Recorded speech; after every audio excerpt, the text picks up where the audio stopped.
just heard Over the Madness from the self-titled Paradise Lost. We had Lost Paradise Now, Paradise Lost, Paradise Lost. This is the Requiem Podcast. I'm Mark. And I'm Jason, and welcome to part 3 of our retrospective over the career of Paradise Lost. Nearly 30 years. Nearly 30 years, and we've kind of entered the comeback phase, I guess, for those of you that have enjoyed part 1 and part 2. I call it the return to form, but return to form. Or return to the roots. Yep.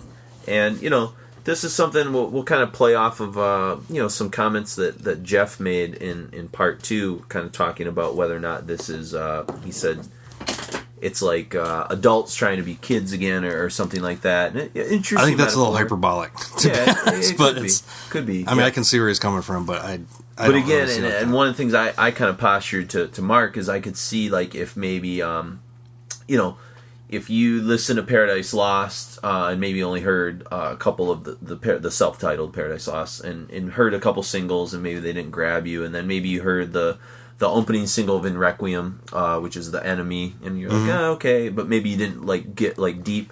I could see maybe kind of not giving up, but just assuming that that's all that kind of continued, but I mean, I do that with a lot of bands. Yeah, to be people fair, do that, and who knows what kind of mood, and again, I'd have to ask Jeff more, succinctly, like what his experience, if he's given these albums a lot of time. But if he doesn't want to, it's his opinion, so who cares? Ultimately, some bands I don't care to want to get to know more about them because I've already kind of settled in. I'm comfortable with how I feel about them. Mm-hmm. Some I'm like, you know what? I own 5 records from this band. I don't need 6. I'm good.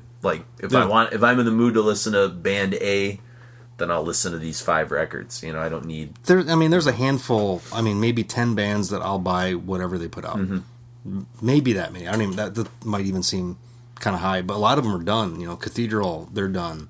Autopsy, they're still going. There's a handful of those, Dark Throne, I'll grab whatever they do, but some bands I think are just kind of... I don't know, you've only got so many... You've only got so much in your brain that you can... Mm-hmm. At least for me, I'd love to learn about every other band, but I think once you time in the day, and once you've listened to stuff if you came into it when it was very early and kind of rough and before it was really refined that much, 30 years down the road, there's a lot of just repetitive stuff. I've kind of heard this before. I appreciate that you like this band, but I already heard it 10 years ago on this thing. It's how my students glob onto Avenged Sevenfold. I respect what Avenged Sevenfold does, and probably if I was 15 or 16, I'd probably be interested in it on some level. They'd be the Pantera of that era or something. Yeah. But in hindsight or in contextualization of everything else, they're not doing that much really original. They're good at taking little tidbits of Metallica and Megadeth and putting it together in succinct stuff and adding a little slice of millennial, I don't know, whatever, cherry on top that connects to kids in that age group. And I don't fault them; they're good at it. It's what they are. But it's not made for me. Yeah. That's a great quote from our good friend Jeff, Wagner that we were just talking about. I don't know how to like this. It's not. I think he really needs a T-shirt for that. Yeah, that's a great But and that's the thing. I've heard some Avenged Sevenfold songs that kids have played for me. Oh, this is really cool, and I can, again, I smile because I see their enthusiasm, and I know this is maybe a door opening, and hopefully they just keep walking through and find the, and you're also the probably, antecedents and the yeah, things. But you're also probably seeing a little bit of yourself at that age when you're playing something for an older person that's much more versed in music. That's the thing about age. It's when I first met you and Chris, and if I was to be have you heard the new White Zombie, blah blah, you guys would you'd smile and you go, oh, cool, yeah, White Zombie's pretty cool, yeah, and then you try and change the subject to something cooler that you were into. Sure. It's exactly what I do my students now.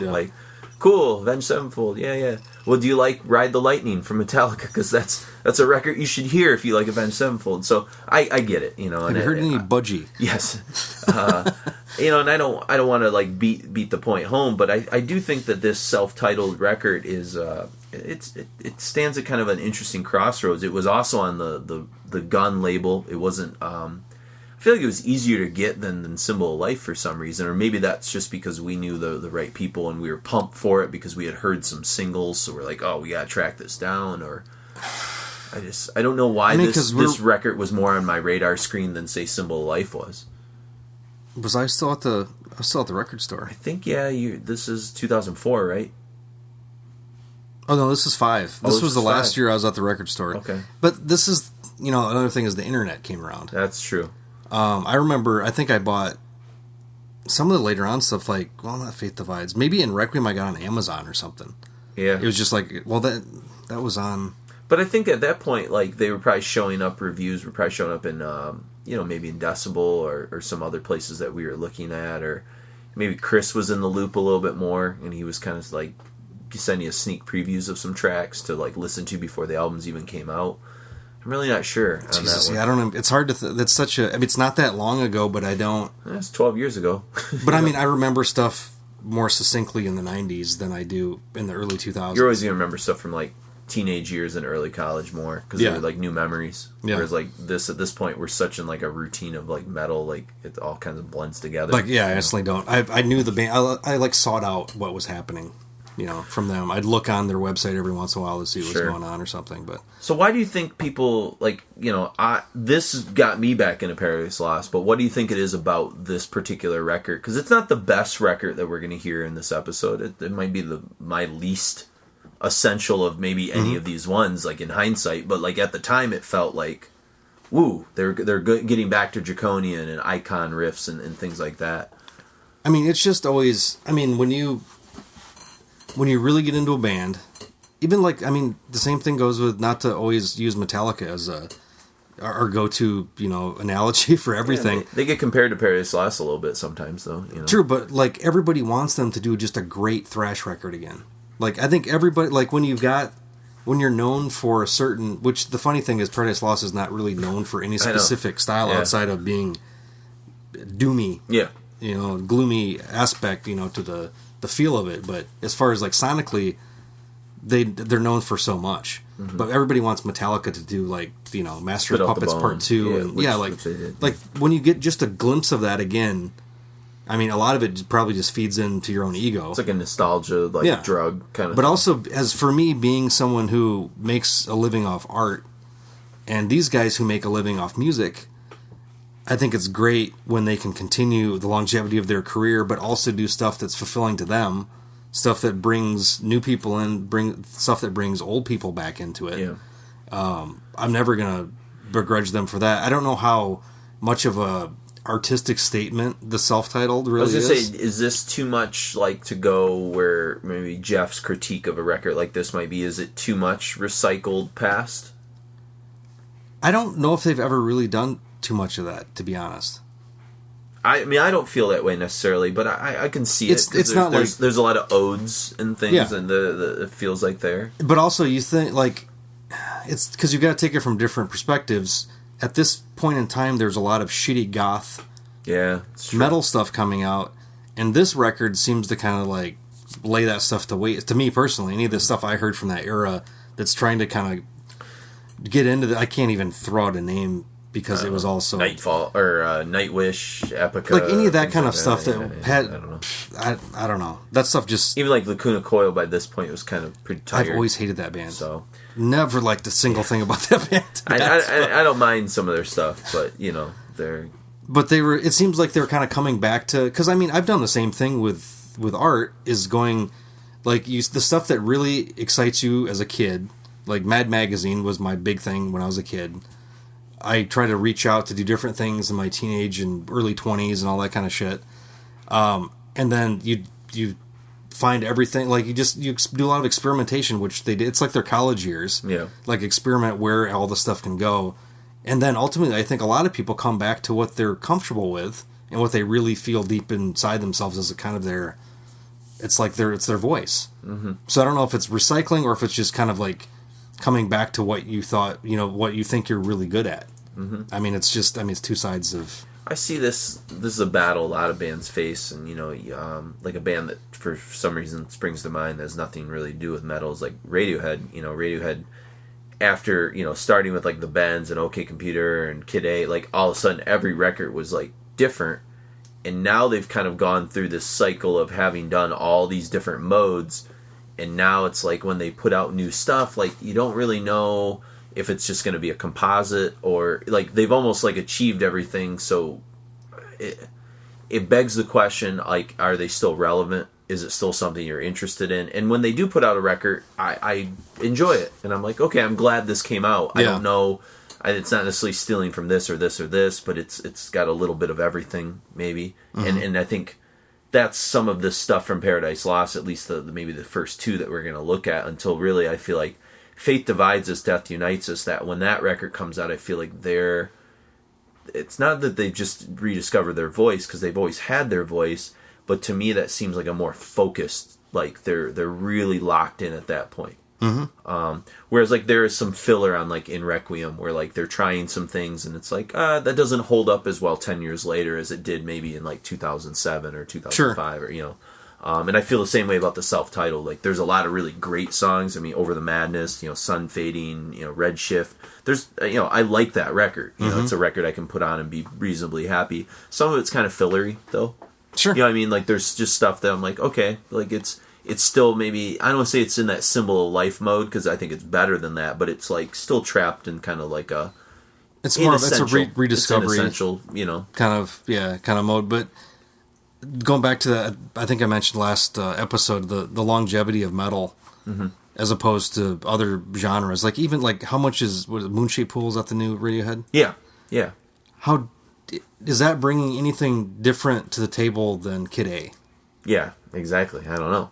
But it's going to get more of a pass because it seemed like, it's because it's not it's like living metal. Off of reputation a little bit more, because it's it's an artiste. And like Slayer records, like I mean it's just kind of they're a different example. They haven't really ventured out. They're as kind far of AC/DC-ish, in some way, So not a real great example, but there's a lot. There's not. I mean, I guess Paradise Lost and Radiohead probably have similar amounts of records. If I had to guess. I think Paradise Lost probably beat them. Yeah, Paradise Lost has more, I think, but yeah.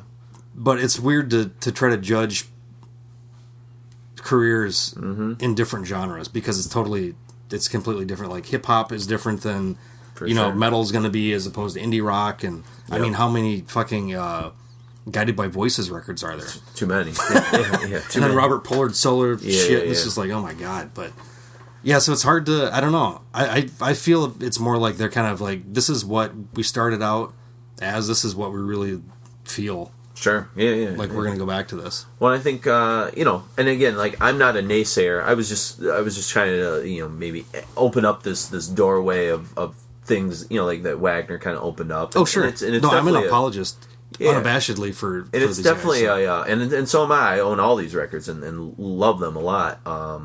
This was kind of for me a renaissance of Paradise Lost. It made me listen to my old Paradise Lost more than I had in previous years.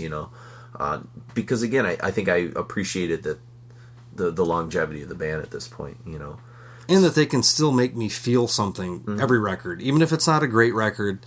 There's still a couple songs in there where like that really feels like Paradise Lost. Well, and Nick singing with a little bit more passion, and Over the Madness, the solo work from Gregor seems to like kind of that guitar comes through again, without a bunch of effects and stuff on it. Yeah, and so they're tapping into, maybe it's a nostalgia bone, or maybe it's just like that sort of the reptilian part of our brain that just wants what we want, it's at like, some level. It's like seeing a dude that was great at baseball fucking still or I don't know, I'm trying to make a sports analogy, I don't know anything about sports, but it has the same kind of thing, the same feeling comes up in me when I see like Ric Flair come out and beat the shit out of him. He still got it. Yep, he's still like that. Like I know there's a bit of nostalgia there, but that guy, he earned everything to get to that point. So. Yep.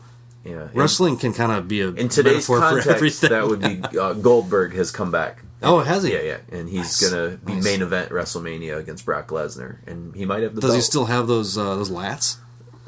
He's a little smaller, but he's 50, but he's doing okay. All right, I know he had like a actually. Show By the time this Channel episode comes out, WrestleMania will already be over, and God only knows that. My prediction is Brock Lesnar will have annihilated Goldberg at that point. So, But anyways, yeah, it's that kind of thing. I get it completely. I mean, and that's it's interesting, man. We could have a whole. You just open up. I'm a big. But it's the thing that it's like at the beginning stages of anything, be it wrestling, be it music, be it writing. In wrestling, there's what's called a nostalgia pop. Yeah. When The Rock's been away for 5 years and he shows up on Monday Night Raw, people lose their minds over it. Sure. Even if he's doing nothing interesting, because it taps into like that. Oh, this reminds me of like what I loved. Yeah. Kind of thing, and that's a natural human. But when impulse. wrestling's been going since the 50s. But as far as like as we know it, sure. Anything that goes that long has a certain delusion, or not delusion. It gets diluted. Mm-hmm. A diluted factor, to where there's so many things that came before it. It's really hard to become your own kind of like iconoclastic. And there's really character. Nothing original anymore. You're just kind of recycling ideas and stuff. So the stuff that those handful of bands that happen, the Peaceful 3, that's never going to happen again. Nope.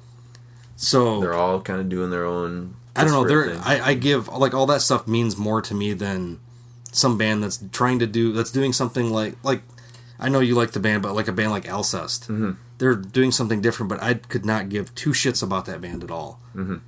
And in the scheme of the entire, the entire genre of extreme metal, which band to me is like they did some interesting things, but which one is really gonna like revisit? Yeah, kind of for thing. Sure. And that's just I think that's like an age thing too. Like I've heard it a little bit. I want to hear new stuff and I want to give it a chance, but it still has to weigh on that scale. Like okay, Paul Bearer is good, but Paradise Lost over here still kind of like throws them out of the scale for me. Yeah, and this is the toughest part. Like honestly, this is very similar to like debates that they're having in like wrestling podcasts that I listen to all the time over should you spend so much time building, revisiting nostalgia, or do you have to build to the future?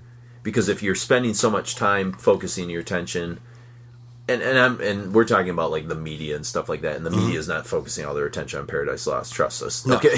In fact, sometimes they don't get enough attention. But it's the whole idea of like, you need to like sort of regenerate for the future if you want metal to like live longer, and so you do have to support the pallbearers and these bands that are going to take the torch into the next decades, the Mastodons and the these bands that are probably going to be the face of metal 10 years from now, because there's only so much longer some of these bands like Paradise Lost, Anathema, Catatonia, Bride, Dark Throne, can they do this for 10 more years? Maybe, but do they want to? I don't know. Who knows? I mean, they might not, and so, it's interesting. It's because we're in a weird total side tangent on this, but we're in a weird spot to where we're still, metal is such a young genre still that we have not. Black Sabbath, everybody's still alive. Yeah, like we haven't really. I think it's about these to happen. Guys it's about to happen where these guys are going to die off, and then we've got Metallica are the old guys, then Megadeth are the old guys, then Slayer are the old guys, and then when we get to the point where Chris Reifert can't fucking play drums anymore, that's the tipping point. But like I think embrace the new stuff, but also go back and reflect on what started it all. Oh yeah, without a doubt. And I think especially as a history guy, I'm always going to say, look at the history. And with like being a young kid, you want you identify with the stuff that speaks to you and speaks to your generation. I totally understand that. But so as I get older, I always go back and look, even before all the extreme shit. Go back to Purple and Uriah Heep and all. That's the stuff that excites me now, is to go back and like rediscover what started everything. Sure. And figure out why things are like they are. I mean, that's kind of... No, that makes sense. So, and now that we've pontificated on that, so in Requiem and Fate Divides Us, these second and third records, I think that, in Requiem, that's the record. Like, I liked the self-titled a lot, but I think, in Requiem came out right around the time you and I started talking about doing the podcast. Like, 2007, like, where ideas are starting to mix, like, you've moved downstate, so I'm seeing you a little bit more. I have, like, friends that are, like, into metal that I can, like, share metal with, whereas, like, in 2005, like, I was living down Detroit area, and you were, what I'm saying, like, a lot of the people, like, podcast is a relatively new thing, too. Yeah, and a lot of the people that I would, like, Decibel, I don't, like, was just about to come out, like, I don't even know if I had subscribed to, so, like, I was kind of, like, out of the loop, but by the time In Requiem came in, like, I was, like, reinvigorated back into metal, and this like a Catatonia record or a Bride just hit that sweet spot. Like you know what I mean? It's like whoo, and you hear like that kind of title song Requiem for the first time, and there's like an immediacy to it. You know, like I don't know. It reminded me of like Forever Failure and stuff like that. Like it just really had like or Ember's Fire. Like it had that like. It worked, and I was fully hooked. And from that point on, I'm back in. So I think people have it's becoming more and more attainable to relive past glories. Well, I think with bands, and I think that was such it was just like a thing like you're never going. It was like basically destining people to failure right off the bat. But it's like you could never attain that again. Yeah, and I've seen several bands kind of just shatter that altogether, and that's not me being just nostalgic about stuff either. No. So like seeing them come back around, I think it's completely feasible. That like, it's not just me being like, oh, I wish they would do a fucking metal record again. Sure, and I mean, I'm jumping ahead of the game here, but you know, when you get to like 2015 with The Plague Within, which is the record we're going to end with, if you haven't heard the new stuff, there's no way you can listen to that record and not be like, these guys are inspired. Yeah, there's no way. Because it's an incredible. I mean, and even like media outlets started to finally like acknowledge like Paradise Lost is not only back, but they're back. Like it's the first time in recent memory. And different things were like contributing to the narrative. Nick Holmes singing for Bloodbath. That was like, a big deal. Like okay, like this is not just like they're not on a nostalgia tour. They're actually building a new foundation to continue. Some ideas from, say, the early 90s, but also, like, adding new flourishes onto it. You know? But it's also a little bit of, old guys trying to prove themselves to the young guys. Like, we can still fucking do this shit better than you can. Beat you old whippersnappers. Yeah. No, you're right. Like that, I mean, that's a generational thing that just happens. And I think, like, this is a genre that became very, like, kind of... bloated and clogged and things like that in the late 90s and in early 2000s, and I think there's kind of a certain sense of satisfaction to hear albums like In Requiem and Faith Divides Us and hear like the old masters just showing up everyone. Like this is how it should be done. And seeing, I mean, a lot of things I know in more recent stuff, like kids, the way that I think since YouTube, everybody can play instruments infinitely better. You know how to do things easier than before. The technicality of a lot of metal now just nauseates me. I mean, it's impressive that you can play that way, but I don't pull anything out of it. Nothing grabs me sometimes. Yeah. So to see like bands like Dark Throne, Autopsy, like all peaceful bands, come back and do these records, you're like, God, that's fucking great. And that new Autopsy record, Skull Grinder, it's only like 27 minutes, which I think is great. I don't want to hear a fucking 57-minute record really anymore by anybody. But there's like weird John Carpenter elements toward the end of that record, and like they're still doing interesting shit fucking 20-some years later, 30 years later. Yeah, they're at the 30 stage for sure, So so again, I guess most of you are probably familiar with this era a little bit. I would assume that this, most people are familiar with Paradise Lost been up to at least like the last 5 or 6 years.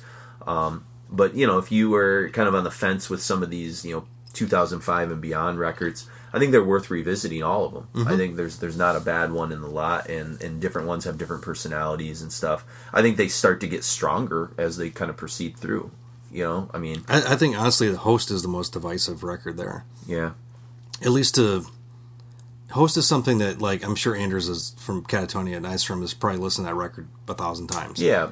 But he's also a guy that's doing, like, Diabolical Masquerade. Sure. He's doing, like, stuff that's off the beaten path. But if you look at the entire career of the band, that is the one that really stands out as being the complete antithesis of anything that they've ever done. Yeah.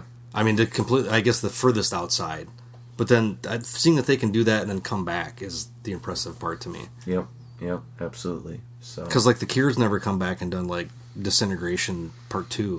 Not really. I mean, I don't really know what the Cure's done that 20 years. That's a bad so, thing, but yeah. Like it's very rare that bands at top form come back to do something interesting. Yep, absolutely. So, but let's see Paradise Lost kind of start to regain that top form again here. So we've got one more song from their self-titled Sun Fading